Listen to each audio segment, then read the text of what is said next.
The Midnight Melody. I was a typical teenager living in the quiet, peaceful town of Willowbrook, where nothing much ever happened. That is, until the midnight ice cream truck began to roam our neighborhood. The first time I heard its eerie melody was on a restless summer night. Moonlight filtered through my bedroom window as the haunting tune drifted into my ears. The song was strange, both enchanting and unsettling, like a siren's call echoing through the darkness. I checked the clock. It was exactly midnight. My curiosity got the better of me. I had heard the rumors about the midnight ice cream truck, how it only appeared after midnight, how children who ventured out never returned. Despite the spine-tingling tales, an inexplicable urge compelled me to investigate. I slipped on my sneakers and crept downstairs. Outside, the neighborhood was cloaked in silence, broken only by the haunting melody that grew louder as I approached the source. The ice cream truck stood there, an otherworldly presence in the moonlight. Its faded paint bore the scars of countless nights, and the flickering neon lights illuminated the menu. A group of children, eyes glazed and movements robotic, stood in a trance-like state before the truck. The ice cream vendor, a shadowy figure obscured by the dimly lit interior, handed them ice cream cones one by one. The kids paid with a vacant stare, their small hands trembling as they clutched the frozen treats. My heart pounded in my chest as I watched the scene unfold. I had to know the truth behind the mysterious ice cream truck that grew louder as I approached the source. The ice cream truck stood there, an otherworldly presence in the moonlight. Its faded paint bore the scars of countless nights, and the flickering neon lights illuminated the menu. A group of children, eyes glazed and movements robotic, stood in a trance-like state before the truck. The ice cream vendor, a shadowy figure obscured by the dimly lit interior, handed them ice cream cones one by one. The kids paid with a vacant stare, their small hands trembling as they clutched the frozen treats. My heart pounded in my chest as I watched the scene unfold. I had to know the truth behind the mysterious ice cream truck. Why did it only appear after midnight? And where were the children being taken? Summoning every ounce of courage, I approached the truck. The eerie music seemed to grow louder with each step, as if warning me to turn back. But I couldn't. I had to uncover the secrets hidden within. I reached the window and peered inside, expecting to see a normal vendor. But what I saw sent a shiver down my spine. The figure was faceless, its body obscured by a tattered cloak that billowed in the wind. Its hand, unnaturally pale, extended toward me, offering an ice cream cone. "Would you like some, dear?" it whispered, a voice that seemed to come from the depths of despair. I hesitated for a moment before accepting the ice cream cone. The vendor's hand was ice cold, and the sense of foreboding washed over me. The moment I took a bite, I was overwhelmed by a sensation of darkness and despair. It was as if I had ingested a piece of someone's lost soul. With each bite, I felt a profound sorrow, a haunting pain that seeped into my very core. My vision blurred, and I saw flashes of memories that weren't mine. Images of children trapped in a nightmarish realm, their innocent souls consumed by an insatiable hunger. Panic surged through me, and I stumbled back from the window, dropping the ice cream. I had to escape this malevolent presence, this cursed truck that fed on the innocence of children.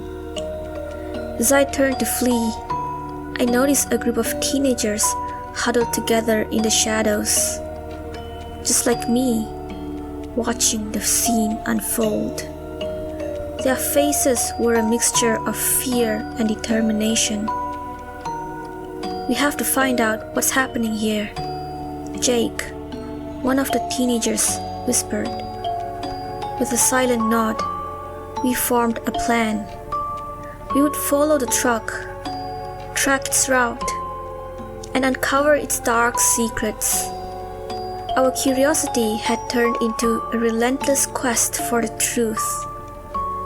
The midnight ice cream truck pulled away from the children, its eerie music fading into the distance. We tailed it, keeping a safe distance as it wound its way through Willowbrook's empty streets. Hours passed, and the truck led us into a forgotten part of town, where dilapidated houses loomed like silent sentinels. It came to a stop before a decrepit, abandoned mansion.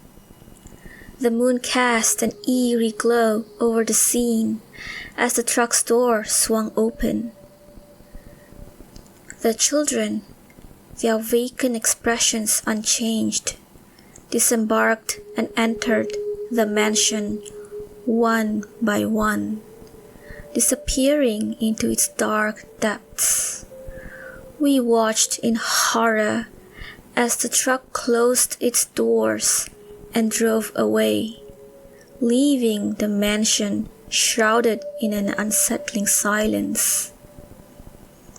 Our hearts pounded with a mixture of fear and determination. We knew we had to enter the mansion and rescue the children. What lay beyond those decaying walls was a mystery, but we were determined to uncover the horrifying connection between the midnight ice cream truck and our town's dark past. With flashlights in hand, we entered the mansion, our footsteps echoing through its long forgotten corridors. The air was heavy with a malevolent presence, and the darkness seemed to come alive around us.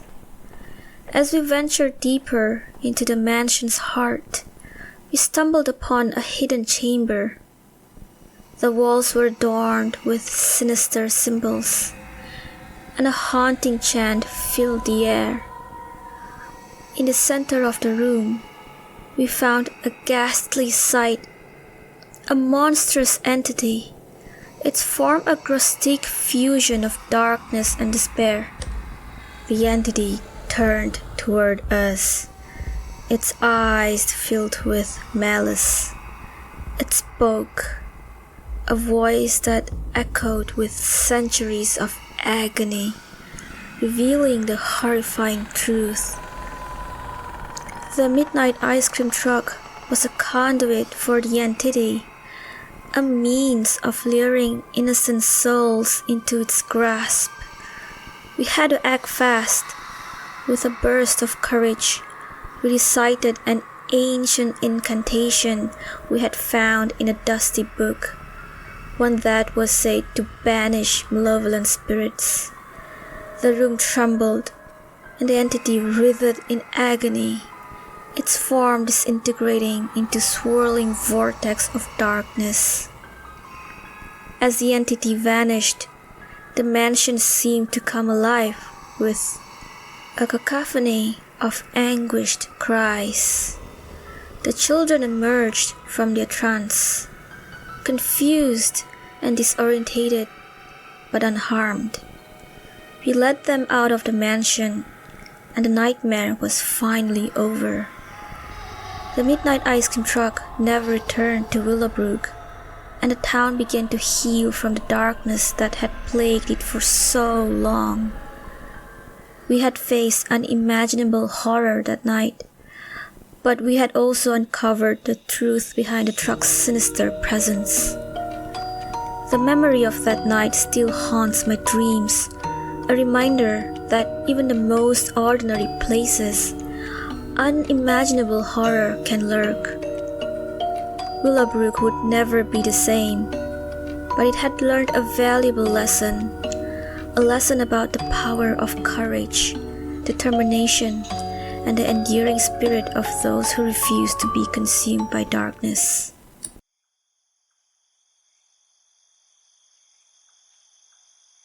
I always thought my quiet suburban neighborhood was the epitome of serenity. The well-manicured lawns, the friendly neighbors who waved as they walked their dogs, and the laughter of children playing in the park all contributed to a facade of tranquility. But appearances can be deceiving, and I was about to discover the chilling truth that lurked beneath the surface. It all began one sweltering summer night. The air hung heavy with humidity, and I found myself unable to sleep. Restless, I decided to take a walk through the neighborhood, hoping that night air would bring some relief. As I strolled past the familiar houses, something caught my eye. A faint, flickering light in the window of the abandoned house at the end of the street. The house had always been a source of curiosity and fear for the neighborhood kids, who whispered stories of it being haunted. But that night, the allure of the mysterious light drew me closer. I couldn't resist the urge to investigate. As I approached the house, the cicada's chorus grew louder, drowning out the sound of my footsteps. The front yard was overgrown with weeds, and the windows were cracked and covered in grime. But the source of the flickering light was unmistakable. It emanated from the basement. I hesitated for a moment, my heart pounding in my chest, before mustering the courage to approach the basement door. The hinges creaked in protest as I pushed it open, revealing a narrow, winding staircase that descended into darkness. The flickering light grew more intense as I descended the stairs, casting eerie shadows on the basement walls. The air was thick with an acrid, metallic scent made my stomach churn. I finally reached the basement, and what I saw there would forever haunt my nightmares. In the center of the room stood a crude altar, its surface stained with what appeared to be dried blood. A circle of candles surrounded it, their flames dancing with an otherworldly, ethereal glow. But it was the walls that filled me with a creeping dread. They were adorned with strange symbols and sigils, drawn in what seemed like blood and ash.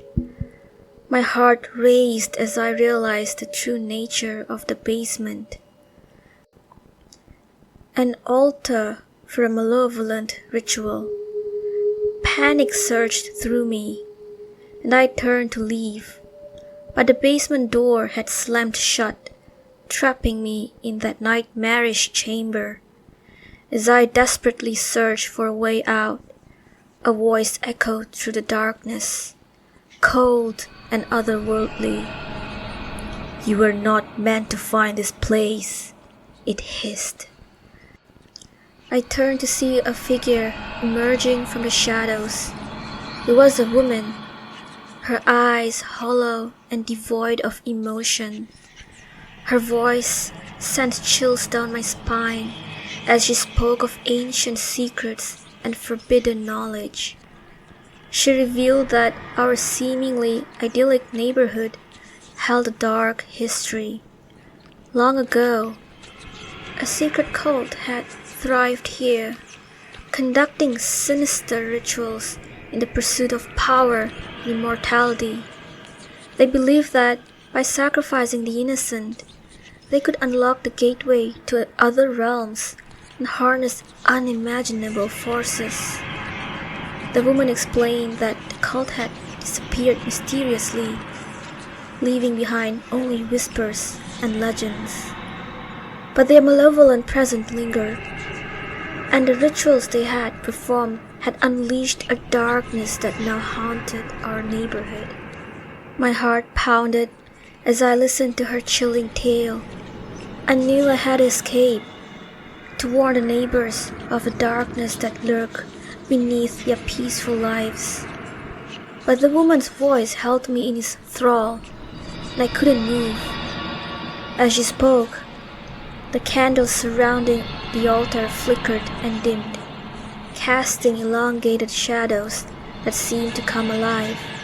The symbols on the wall pulsed with an unholy energy, and a feeling of suffocating dread settled over me. "You are the sacrifice," the woman whispered, her eyes gleaming with malevolence. In that moment, I knew I had to fight for my life. With every ounce of strength, I broke free from her gaze and sprinted toward the basement door. I flung it open and raced up the stairs, my heart pounding in my chest. The night air outside felt like a lifeline as I burst from the house, gasping for breath. The flickering light in the basement window had disappeared, as if it had never been there. But the scars of what I had witnessed would never fade. I never returned to that neighborhood, and I never spoke of the horrors I had uncovered. The memories of that night still haunt me, a reminder that darkness can lurk in the most unsuspecting places, and that sometimes the secrets buried in our own backyards are the most terrifying of all. Thank you for having the courage to watch, but remember, to summon even more unspeakable nightmares, hit that like button and subscribe to our channel.